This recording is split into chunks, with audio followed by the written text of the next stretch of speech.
L'histoire des jeux vidéo Skylanders, c'est un énorme bordel. Du coup, on va pas en parler aujourd'hui. La bonne nouvelle, c'est qu'en 2016, il y a une série qui est sortie et qui est un peu passée sous le radar. Pourtant, elle est très loin d'être mauvaise. Loin de là même. Est-ce qu'elle prend quelques libertés par rapport au jeu? Ouais, un peu. Mais le plus important, est-ce que c'est ces petits détails qu'elle suit pas à la lettre, ou son envie de créer toute une série dans un univers qu'on a adoré étant gamin, et pourtant dont on n'entend plus parler? Perso, je suis de ceux qui se laissent tenter. Parce que ce qu'on est en train de nous offrir là, c'est peut-être un tout dernier voyage dans un monde qu'on pensait ne plus jamais revoir. Celui des Skylands.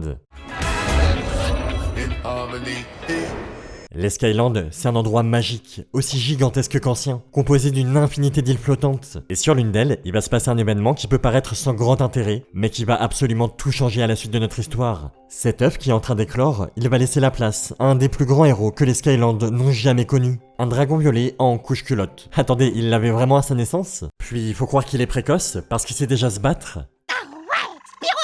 Ouais, ce petit bonhomme, c'est Spyro. Et il va pas rester seul très longtemps. Cet homme qui arrive, il sait à quel point son potentiel est immense. Mais surtout, il sait que ce petit dragon est spécial. Alors, comme Spyro n'a visiblement pas de parents, il décide de l'embarquer. Qui est ce mec? Où est-ce qu'il l'emmène? Et surtout, comment il a su quelle puissance possède vraiment notre créature violette? C'est des questions qui vont avoir des réponses, mais certaines se révèlent qu'à la fin de notre histoire, soit des années plus tard. Alors on va pas perdre une seconde, faisons un petit voyage dans le temps. On met le cap sur un endroit où tous les plus grands héros des Skylands sont passés, la Skylanders Academy. C'est ici que les futurs protecteurs des nombreuses îles vont apprendre à se battre et être formés pour faire face à n'importe quelle menace. Et croyez-moi, il y en a beaucoup. En attendant de les rencontrer, je peux déjà vous dire que Spyro a bien grandi. Il est déjà à sa 4e année dans l'école, donc logiquement, s'il est diplômé, c'est sa dernière. On lui souhaite. Pendant tout ce temps, il s'est fait des amis qui sont aussi ses équipiers. Le premier, c'est Eruptor, un gars qui, maîtrise le feu et la lave. Enfin, ça se voit quoi. Il est assez colérique, du coup c'est compliqué pour lui de rester calme face à Spyro qui a tendance à grave se la péter. Sérieux mec, tu fais quoi là? Ses élèves.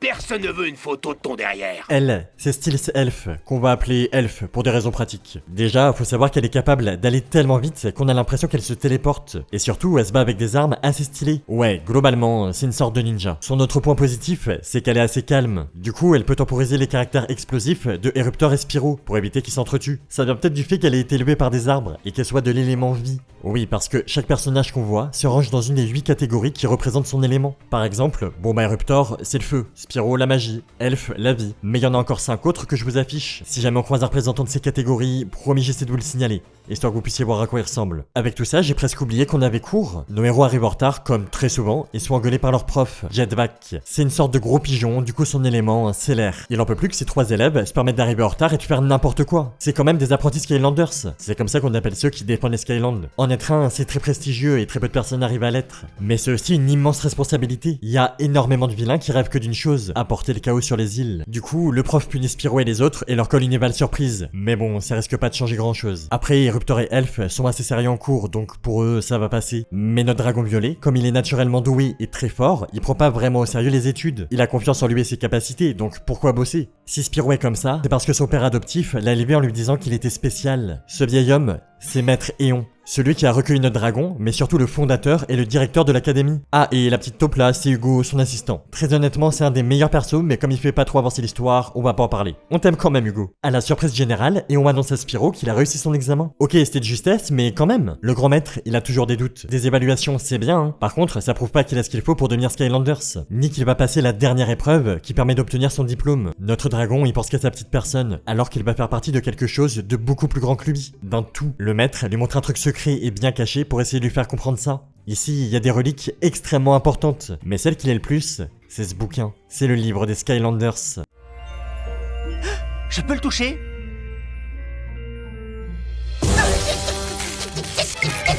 Tu pensais vraiment qu'il y avait aucune sécurité pour un artefact pareil? Tous les Skylanders qui ont été diplômés et qui par la suite sont devenus de grands gardiens ont été dessinés par le maître dans ce livre. C'est à la fois un immense honneur et en même temps, ça dit leur destin et leur pouvoir à jamais. Ouais, c'est assez flou, mais comprenez juste que c'est un des objets les plus importants qui puissent exister. Et pour l'instant, Spyro en est clairement pas digne avec son ego surdimensionné là. Pourtant, et on le prévient, la paix et la lumière que défendent les Skylanders vont bientôt devoir faire face à la destruction et à l'obscurité. Le mal est de plus en plus présent dans ce monde, et il est porté par un être maléfique, Chaos. Qui est Chaos? Ce chauve pas très charismatique. Attends, c'est ça le grand méchant? Ah ouais, bah ça va en fait. Il est au courant de l'existence du livre des Skylanders. Mais est-ce qu'il est vraiment capable de faire quoi que ce soit? Je veux dire, il a déjà tenté, hein. Sauf que sur 314 tentatives de prendre le contrôle du bouquin, il s'est loupé 314 fois. Putain, quel loser, c'est trop grave. Mais cette fois, il a un meilleur plan. Le livre est caché dans l'académie toute l'année, donc impossible de mettre la main dessus. À l'exception du jour de la remise des diplômes, qui a lieu en même temps que l'épreuve finale des apprentis Skylanders. Pourquoi pas? Par contre, comment tu vas faire pour voler une relique à un événement où énormément de mecs giga puissants vont être? On va voir ça plus tard, mais vous attendez pas du tout à ce qu'il passe ça de manière stylée. C'est pas le genre de la maison. Bref, retour à l'académie parce que le grand jour se rapproche. Eruptor et Elf, ils prennent ça giga au sérieux. Ils s'entraînent encore, même la veille de la dernière épreuve. Non, c'est trop dégoûte. Il fait quoi Spyro pendant ce temps? Oh bah, il préfère s'allumer la tête en soirée. Je sais que c'est sûrement un de vos héros d'enfance. C'était aussi le mien. Mais là, c'est 0 sur 20, frérot. Du coup, le jour de l'épreuve, tout le monde est prêt. Tout le monde, sauf Spyro qui décuve. Ouais. L'examen commence sur lui. Et le premier à passer, c'est Eruptor. Pour lui, ça se passe bien. Il arrive jusqu'à la deuxième épreuve, où il va devoir choisir et utiliser un superchargeur. Une sorte de véhicule que vous devez sûrement connaître si vous avez joué au dernier jeu de la licence. Là, c'est moins facile pour notre volcan sur pattes, mais ça passe. Au final, tous les étudiants sont passés, et là, bah c'est au tour de Spyro. Heureusement, il arrive au dernier moment, encore à moitié bourré de la veille, mais au moins, il est là. Le dragon commence son épreuve, et honnêtement, il est juste trop fort. Il défonce tout. Bon bah, cette fois, tout le monde est passé, donc on peut passer au résultat. Eruptor, il est reçu. Bravo à lui. L'espèce de Tanmorve qui rote H24 aussi. Ex, la meuf qui se balade avec un crâne humain comme si c'était normal, bah non, recalé. Désolé. Son seul palmarès, c'est que c'est la première qu'on voit de l'élément mort-vivant. Sinon, elle fait évidemment accepter. Et bien sûr, Spyro. Et Spyro. Hein? Recalé. Ah, et en même temps, c'est mérité. D'accord, il est doué en combat. Par contre, il a clairement pas la mentalité et le sérieux pour être un vrai Skylanders. C'est triste, mais clairement pas illogique. Pour se remonter le moral, je vous propose qu'on aille voir le plan de Chaos et... Ouais, alors les gars, qu'est-ce que vous foutez là? C'est quoi ce déguisement d'infiltration? Tu m'étonnes qu'à chaque fois ça floppe vos plans aussi. Au moins, il arrive au bon moment. La cérémonie pendant laquelle Eon va dessiner les nouveaux Skylanders commence. Le grand maître attrape la plume avec sa barbe, parce que... pourquoi pas, et il se met à travailler. C'est ce moment précis qu'attendait Chaos. Il débarque avec son larbin et attrape le bouquin au moment où Eon a terminé de dessiner. Nos héros tentent évidemment de l'arrêter, mais c'est là qu'on se rend compte à quel point cette relique est reliée aux Skylanders. Quand l'autre chauve déchire une page et qu'il la froisse, les répercussions sur la personne dessinée sont violentes. Maintenant, imaginez ce qui se passe s'il lance un sort pour congeler le livre. L'entièreté des Skylanders finit gelée. Ce qui veut dire que plus personne ne peut arrêter Chaos. Cette fois, il semblerait qu'il ait gagné. À moins qu'il reste bien une personne qui est plutôt forte et qui a pas été impactée par le gel parce qu'elle a pas été dessinée. Peut-être que Spyro peut intervenir. Surtout que voir ses amis comme ça lui fait prendre conscience de quelque chose. D'accord, c'est pas un Skylanders, mais il a compris qu'un vrai héros, c'est pas juste un mec qui a un titre ou qui est super puissant. Non, un vrai héros, c'est celui qui est prêt à tout donner pour sauver les autres. Alors il fait face à Chaos et donne tout ce qu'il a. Mais il n'a clairement pas l'air d'être à la hauteur. Notre dragon violet est touché par une attaque qui le propulse loin. Ce qui laisse le champ libre aux méchants pour se balader en paix dans l'académie. Il finit même par trouver la cachette où Eon range tous ses artefacts. Bon, il se fait un peu plaisir avant de tomber sur quelque chose qui l'intéresse énormément. À un point, il le prend carrément en photo mentale. Qu'est-ce que c'est ? Ça aussi on en reparle plus tard. Parce que là tout de suite, Spyro a réussi à revenir et le combat reprend. Sauf que, pourquoi les choses changeraient ? Chaos l'a battu une fois, il peut très bien le refaire. Notre dragon violet n'est pas de taille. Il ne peut qu'assister à la destruction du livre, sans rien faire. Attendez, le chauve a remis le bouquin sur son socle? Il y a peut-être un coup à jouer?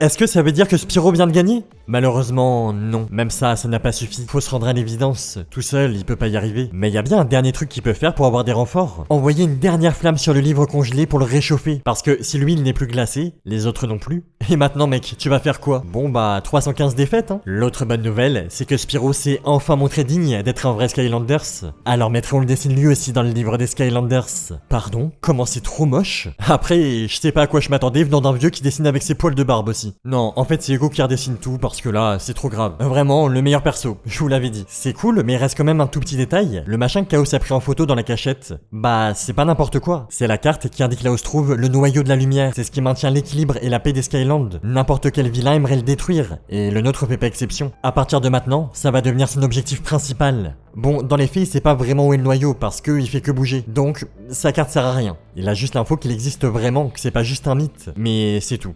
Puis d'ici à ce qu'il le trouve, hein, faut pas oublier que c'est un gros boulet qui fait connerie sur connerie. Je vais le détruire et recouvrir à jamais les Skylands de ténèbres. Oh, j'avais pas besoin de voir ça. Du côté de Chaos, vous l'avez compris, c'est pas très glorieux. Par exemple, il y a un moment où il se fait engueuler par sa daronne, Chaosandra, qui en a marre de voir son fils traîner à la maison, et qui aimerait bien qu'il trouve un vrai travail, pour, je sais pas, commencer à payer un loyer. Enfin, normal quoi. Du coup, il devient temporairement la mascotte d'un resto qui sert des gésiers de lézards. Vraiment un grand méchant. En plus, pendant ce temps, sa mère se fait un petit date tranquille avec son servant. Chez les Skylanders, on va pas se mentir, c'est pas beaucoup plus fou. Y a pas énormément de moments cool qui font beaucoup avancer l'histoire. Genre, pour leur première mission, ils doivent déboucher les canalisations de l'école. Voilà. Sinon, ils sont rejoints par Pop Fizz, un des traqués qui se bat avec des potions, et qui va être le dernier membre de leur équipe. Il remplace l'autre qui fait que rôter parce que ses problèmes intestinaux, c'est un trop gros danger pour ses coéquipiers. Tu m'étonnes. Et en même temps, je sais pas s'ils ont gagné au change. Il y a aussi un autre personnage qui va les rejoindre de manière temporaire, et qui pour le coup est vraiment particulier. Un jour, on voit débarquer à l'académie un gros pingouin qui dit s'appeler Kingpen. C'est un vieux ami de Metréon. Ils se connaissent depuis une mystérieuse grande guerre qu'ils ont failli perdre. Depuis, Éon est parti de son côté pour fonder l'académie, et lui, il a créé une invention un peu bizarre. C'est une sorte de technologie qui permet de se créer un coéquipier sur mesure. Ouais, bon, en vrai, c'était surtout pour vendre des jeux vidéo où tu fabriquais ton propre personnage. Mais passons. Une fois ce cristal touché, nos héros arrivent dans un monde où ils doivent imaginer un nouveau Skylanders. Et ils ont comme base une tête de banane. Ok, puis ils se concentrent et tous les éléments qu'ils imaginent commencent à prendre forme pour donner... J'ai toujours la banane. Oh, toi, je sens que ton potentiel d'être loup est abyssal. Il s'appelle Sai, et il est même pas si fort que ça en plus. Enfin, son pouvoir, c'est quand même d'avoir un lance-patate intégré. Qu'est-ce que vous voulez que je vous dise? Après, il reste pas dans l'équipe et on le voit presque jamais. Simplement, je trouve qu'il montre bien le fait que dans la série, il y a presque tous les éléments des jeux. Et c'est vraiment kiffant de se rappeler de certaines choses qu'on n'avait pas vues depuis très longtemps. Sinon, si on veut un moment qui soit vraiment intéressant pour notre histoire, faut se rendre à la prison des nuages. C'est un endroit où sont incarcérés les plus grands criminels des Skylands. Et évidemment, Chaos finit par y être emmené avec son larbin parce que quand tu loupes presque 150 de tes plans pour gouverner le monde, il y a un moment où faut payer. Et clairement, c'est pas ici qu'il va passer du bon temps. Tu veux un conseil? Laisse surtout pas tomber le savon. Pourquoi? Crois-moi, tu peux pas savoir. Là-bas, dans les cellules les plus profondes, notre chauve fait la rencontre de vrais méchants. Déjà, Wolfgang, un loup qui joue du rock pour ensorceler ses victimes. Puis il y a Pepperjack, une tête de piment qui adore empoisonner ses petits plats. Il y a aussi Broccoli Guy. Lui, c'est juste un brocoli qui parle. Sinon, Chompimage, un gars complètement fou qui pense que sa marionnette est vraiment vivante. Mais la plus dangereuse de toutes, c'est elle, Golden Queen. Une femme capable de transformer n'importe qui en statue d'or. C'est elle, la chef de tous les autres bandits que je vous ai présentés. Ensemble, ils forment un petit groupe qu'on appelle les Maraudeurs. Ah, et aussi, Chaos a un crush sur la Queen depuis qu'il est tout petit, ce qui veut dire qu'elle est beaucoup plus vieille et dommage pour lui, elle est pas cougar. Le pire, c'est que tous les maraudeurs qu'il considère comme ses héros le prennent pour un loser. Après, on est bien d'accord, ils ont raison, mais même pour lui, c'est triste. Le pire, c'est qu'ils prennent avec eux Dreamcatcher, une sorte de tête flottante qui était à l'académie et qui s'est fait renvoyer parce qu'elle se faufilait dans les rêves de ses camarades. Vas-y, viens dans les miens, pas sûr que tu passes un bon moment. Bref, les maraudeurs, ils arrivent à mettre à exécution un plan qu'ils préparent depuis très longtemps pour s'évader. Ils finissent quand même par emmener Chaos avec eux parce qu'il leur a révélé qu'il savait où se trouvait le noyau de la lumière. Même si en vrai,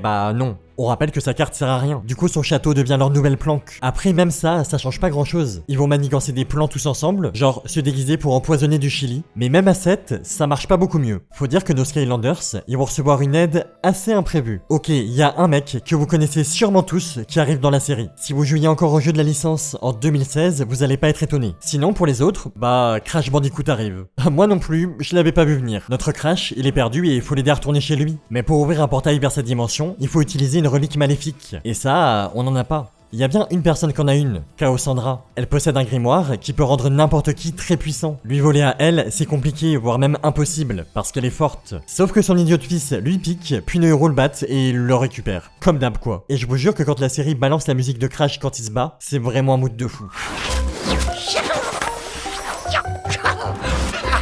Quand les Skylanders retournent à l'académie et donnent le bouquin à Metréon, il ouvre la brèche et Crash peut repartir chez lui, normal. Mais il dit aussi qu'il a pas vu ce livre depuis la Grande Guerre, et c'est tout. Il reste très mystérieux. Après on voit qu'il reste toute la nuit pour étudier l'artefact. Ouais, clairement, il y a un truc qui dit pas. Surtout que rester aussi longtemps avec cet objet maléfique, ça commence à le corrompre. Il est terriblement malade. C'est à un point où il est obligé d'envoyer Spyro et les autres chercher Armed qui se trouve sur l'île Citadelle. C'est un endroit légendaire qu'Éon a construit. Là-bas, il y a tous les plus grands secrets des Skylands. Et surtout, il y a le noyau de la lumière que recherche Chaos. Les Skylanders se placent sur des sortes de socles et ils sont téléportés. Ok, à partir de là, on a deux actions qui ont lieu en même temps. nos héros qui cherchent l'antidote sur la citadelle, et Cassandra, son fils et les maraudeurs qui sont alliés pour lancer un assaut sur l'école et récupérer le livre. Aussi, bizarrement, depuis que Chaos a touché le grimoire de sa mère, il est étrangement beaucoup plus puissant. Ça rend la bataille extrêmement compliquée, parce que tous ensemble, ils sont presque inarrêtables. Alors qu'en plus, il y a plus grand monde pour défendre l'école. Les méchants parviennent à aller jusque devant Eon, qui est incapable de se défendre. D'ailleurs, visiblement, il connaît Cassandra depuis longtemps. D'un côté, c'est pas si étonnant, et de l'autre, comment ça se fait? Sinon, les Skylanders finissent par trouver le noyau et récupèrent un peu de sa lumière qui va servir de remède. Mais est-ce qu'ils vont réussir à revenir à temps? Heureusement, il y a un événement qui va leur faire gagner pas mal de temps, ou plutôt qui va en faire perdre à leurs ennemis. Depuis le début, les maraudeurs, ils veulent garder le livre pour eux, donc ils se retournent contre Cassandra et proposent à Chaos de se ranger de leur côté. Avant de prendre sa décision, il demande simplement à sa mère pourquoi elle a jamais accepté de l'aider à être aussi fort qu'elle. Parce qu'il sait qu'elle en a le pouvoir, mais simplement pas l'envie. Tout ce qu'il veut, lui, c'est être comme elle. Mais la sorcière répond qu'elle a ses raisons et qu'elle peut pas. Elle donne pas plus d'explications. Chaos a pris sa décision.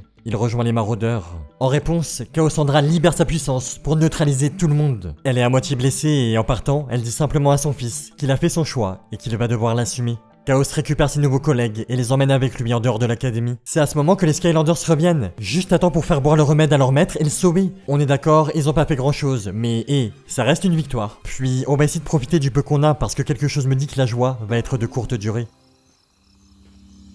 Fais ce qui doit être fait. Évoque vos coups. Livre, il vous appartient de nouveau. Ok, je sais pas ce que c'est que cette chose, mais ça a l'air puissant. Je suis presque sûr que nos héros vont devoir devenir plus forts pour lui faire face. Justement, je vous présente Bombshell. Il est cool, c'est une tortue. Si je vous en parle, c'est parce qu'il adore balancer des bombes partout, ce qui va faire prendre conscience à Spyro que ses écailles y résistent. En fait, elles résistent même à presque tout. C'est un pouvoir vraiment incroyable, on est d'accord. Mais aucun autre dragon du royaume est capable de faire ça. Donc, c'est le dernier représentant de son espèce. Logiquement, c'est pas possible. Il a forcément des parents biologiques, donc il commence à se poser des questions sur ses origines. La seule personne qui peut lui répondre, c'est Maître Eon. Après tout, c'est lui qui l'a récupéré. Seulement, il dit qu'il sait rien, donc on n'a pas grand chose. Spyro va pas laisser tomber pour si peu. Désormais, il a une quête personnelle. Trouver d'où il vient. Ce qui a l'air de poser problème à Eon. Il a curieusement l'air de cacher un grand secret dont il dissimule petit à petit les preuves. Ça commence à sérieusement devenir intéressant. Aussi, si Spyro a de nouveaux pouvoirs, c'est loin d'être le seul. Parce que Elf fait la rencontre de Ninji, une ancienne Skylanders ninja qui va accepter de l'entraîner, jusqu'à ce qu'elle devienne giga balèze. Pendant que Eruptor débloque la capacité d'arrêter le temps dans sa tête pour se concentrer sur le moindre détail et enquêter de manière ultra efficace.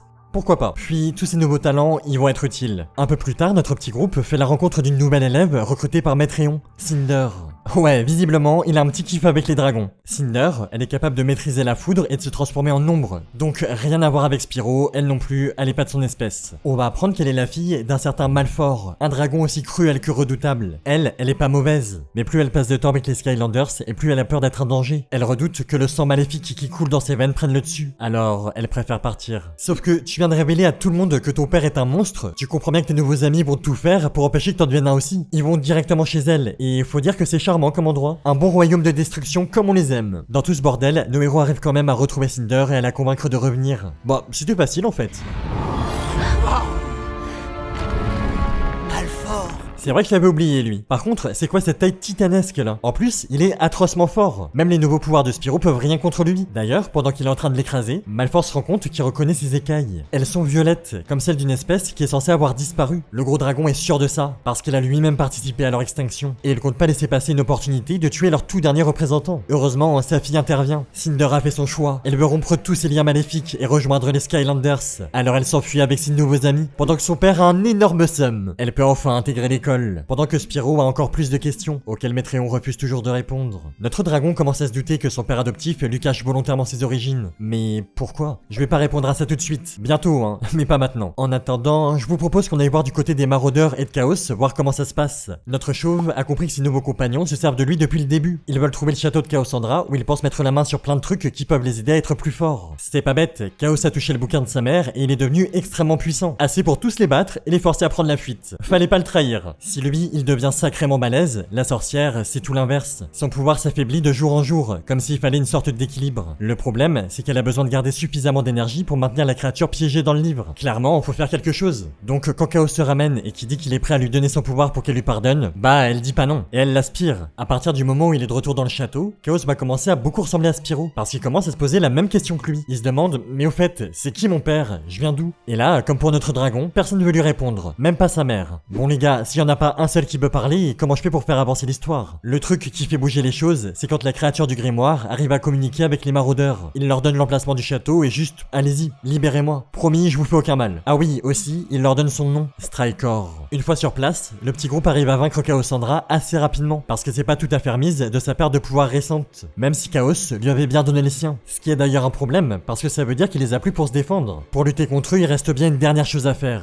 Il faut qu'il ouvre lui-même le livre et qu'il croise les doigts pour que ce qui est à l'intérieur cherche pas à le défoncer directement. L'entité essaie de le rassurer en lui disant qu'elle va rien lui faire, et qu'au contraire, elle va lui donner un immense pouvoir. Pourquoi elle est si gentille avec lui? Parce que je ne reculerai devant rien pour toi, mon fils. Strykor dit que c'est Chaosandra qui l'a trahi et enfermé ici. À l'époque, il voulait s'emparer du noyau de la lumière, mais elle s'est finalement rangée du côté d'Eon. Donc c'est elle la traîtresse. Lui, il voulait juste gentiment gouverner le monde. Au cas où vous l'auriez pas compris, Chaos, il pense qu'il est né pour faire le mal. Alors ça lui semble évident que la meilleure chose à faire, c'est de rejoindre son père, qui est l'être le plus maléfique qu'il ait jamais vu. Notre chauve accepte de recevoir des pouvoirs, qui sont censés lui permettre d'obtenir tout ce qu'il faut pour commencer le processus de libération. Parce que, ouais, ça se fait pas en claquant des doigts. Puis Chaos retourne voir sa mère, il annule le sort dont elle est victime, et lui dit simplement qu'il sait tout. La sorcière est paniquée et son fils en profite pour lui voler ses pouvoirs, avant de la laisser là, seule. Aussi, il dégage les maraudeurs parce que c'est bon, trouvez-vous une baraque au lieu de squatter. Si les Skylanders n'interviennent pas, c'est pas parce qu'ils sont pas au courant de ce qui se prépare. En réalité, ça fait un bon moment que Maître Eon a senti la présence de Strykor. Ils savent même où est le château, donc non, c'est vraiment pas à ce niveau-là que ça coince. L'équipe est juste en train d'éclater. Spyro supporte plus que son père adoptif lui cache des choses sur ses origines. Il menace carrément de quitter les Skylanders s'il lui dit rien. Alors Eon décide enfin de tout avouer. Il lui révèle qu'en effet, tous les membres de sa lignée ont disparu. C'était de bons dragons,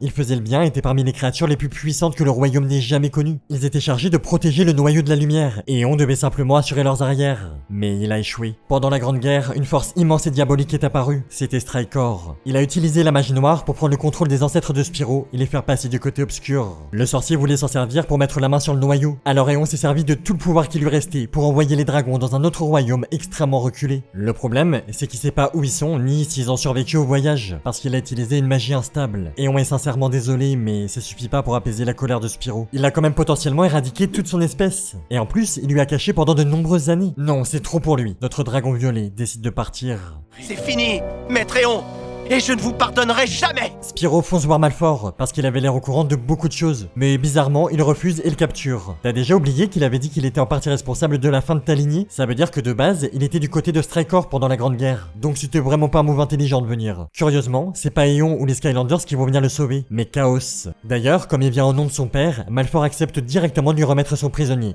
La question, c'est pourquoi il fait ça? Pour finaliser son rituel et définitivement sortir du grimoire, Strykor a besoin de la lumière intérieure d'un vaillant Skylanders. Et il l'a trouvé. Il absorbe petit à petit la bonne énergie de Spyro, ne laissant que le noir au fond de son cœur. Strykor se libère de ses chaînes et apparaît. Il va pouvoir relancer sa conquête du monde et peut désormais compter sur un puissant dragon aux écailles sombres. Après, j'ai bien envie de vous dire que pour compenser, Chaosandra a réussi à se traîner jusqu'à l'académie et qu'elle a rejoint les rangs des Skylanders. Sauf que elle a aucun pouvoir quoi. Et d'ailleurs, je l'ai pas souligné jusque là, mais t'es gentille ou méchante? Enfin, je sais pas, c'est pas très clair je trouve. Maintenant qu'elle est là, Maître Eon va pouvoir éclaircir tout ça. Il est temps de révéler les dernières choses qu'il cachait encore. Parce que ouais, visiblement il y en avait d'autres.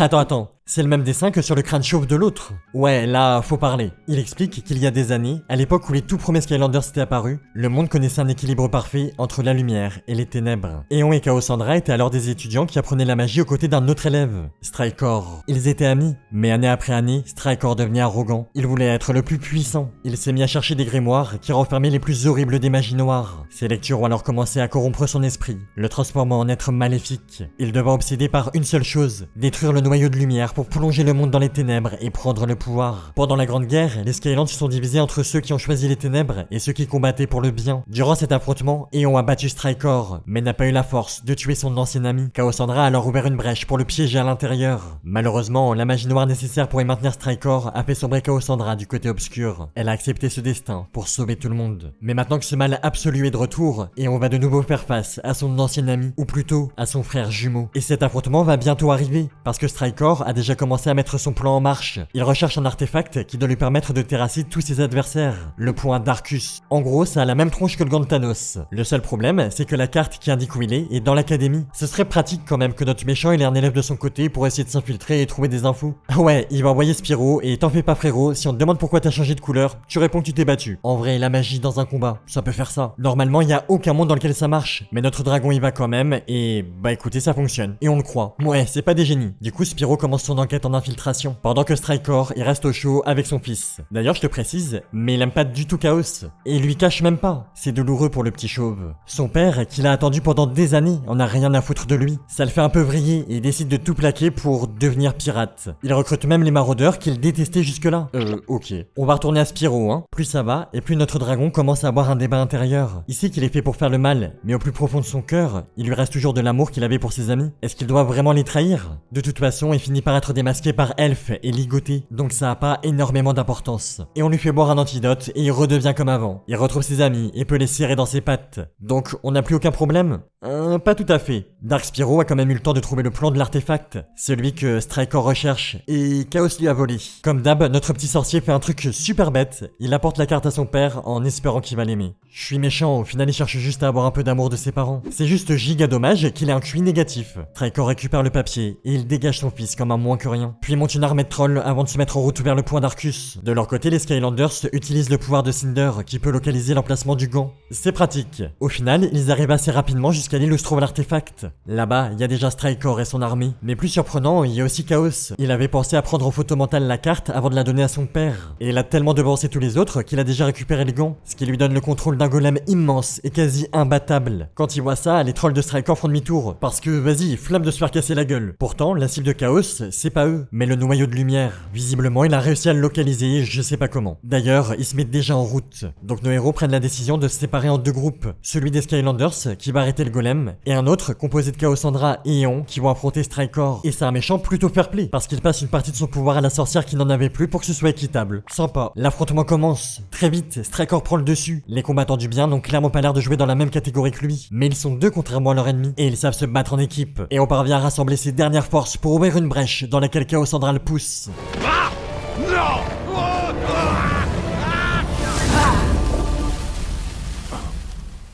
Ils ont gagné, Strykor est vaincu. Reste plus qu'un dernier détail à régler. La bataille pour défendre le noyau de lumière est toujours en cours. Crash Bandicoot est carrément venu leur prêter main forte et il a ramené sa petite sœur, Coco. Mais même avec eux, ils ont du mal face à la puissance de ce golem. Chaos se rapproche inévitablement du noyau. C'est à ce moment que sa mère Eon débarque. Sauf qu'il veut absolument pas écouter Chaosandra qui essaie de le raisonner. Gâchez pas votre salive. Et qu'en est-il de ton père?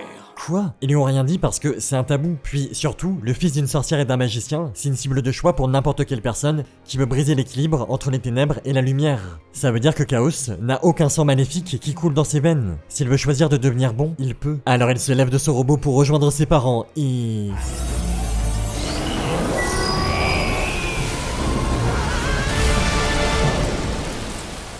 Le noyau est sauvé, mais Maître Eon a dû se sacrifier pour y arriver. Le monde est en paix, pourtant personne n'arrive à être heureux. Chaosandra prend la décision de le remplacer comme directrice de l'académie, ce que tous les autres approuvent. Pendant que Chaos va purger sa peine en prison, mais pas sûr qu'il soit totalement rangé. Et on n'oublie pas des années de méchanceté du jour au lendemain. Celui pour qui la disparition d'Eon est vraiment dure, c'est Spyro. Il a pardonné tous les secrets que son père adoptif avait gardés. Maintenant, il ne lui reste que les bons souvenirs qu'il a passés avec lui en mémoire. Et parce que terminer comme ça aurait été beaucoup trop triste, et on lui apparaît en fantôme. Enfin, pas tout à fait, il est plutôt sur un autre plan de l'existence, mais c'est pas important. Ce qu'il est, c'est que sous cette forme, il a pu localiser la famille de Spyro, et il peut le guider jusque là-bas. Alors notre petit dragon violet se prépare à vivre sa plus grande aventure, à laquelle nous ne sommes pas invités. Il dit au revoir à l'académie, et voit les nouvelles recrues arriver, signe que peu importe le temps qui passe, il y aura toujours une génération pour reprendre le flambeau de la précédente, et faire en sorte que jamais il ne s'éteigne. Malheureusement, c'est un peu ce qui est en train de se passer avec les dernières braises des Skylanders qui sont en train de s'éteindre. Hier, ils étaient partout, et aujourd'hui, plus personne n'en parle. Je peux que vous conseiller la vidéo de Teromic, un youtubeur qui a sorti une vidéo aujourd'hui même, qui vous explique comment la licence a pu apparaître et disparaître aussi soudainement, et surtout qui retrace tous ces grands moments. Ça vous permettra de vous remémorer l'époque où ces petites figurines étaient partout. Peut-être que ça fera pas revivre les Skylanders, mais tant qu'on leur garde une place particulière dans notre mémoire, ils disparaîtront jamais vraiment.